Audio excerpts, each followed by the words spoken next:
Hi అండి. ఇవాళ వాడి పడేసినటువంటి కూల్ డ్రింక్స్ బాటిల్స్తోనే ఫ్లవర్ వాజ్ ఎలా తయారు చేయాలో చూపిస్తాను.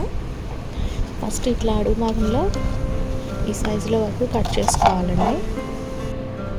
కట్ చేసుకొని దానికి ఉండేటటువంటి క్యాప్ ఉంటుంది కదా, ఆ క్యాప్ని దాని పైన పెట్టేసి రౌండ్గా కట్ చేసుకోవాలి. దాన్ని కూడా ఆ క్యాప్ ఎంతవరకు అయితే ఉంటుందో అంతవరకు దాన్ని కట్ చేసుకోవాలి. షార్ప్గా ఉండేటటువంటి నైఫ్ని తీసుకొని ఎగ్జాక్ట్గా దాని సైజు వరకు కట్ చేసుకుంటే సరిపోతుంది. ఇలాగా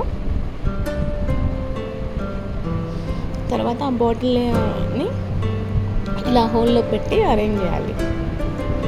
అరేంజ్ చేస్తే ఒక షేప్ వస్తుంది. దీని మీద ఇలా కర్వ్స్ లాగా పెన్తో కానీ మార్కర్తో కానీ గీసుకొని దాని ప్రకారంగా కట్ చేసుకుంటే చూడండి ఎంత బాగుందో, నీట్గా స్టైలిష్ లుక్ కదా. దానికి నా దగ్గర ఉన్న కలర్స్తోనే ఏదో ఇలాగ పెయింటింగ్ చేశాను. దాంట్లో ఈ మనీ ప్లాంట్ వేసాను. ఎలా ఉంది, బాగుందా? Hope you like.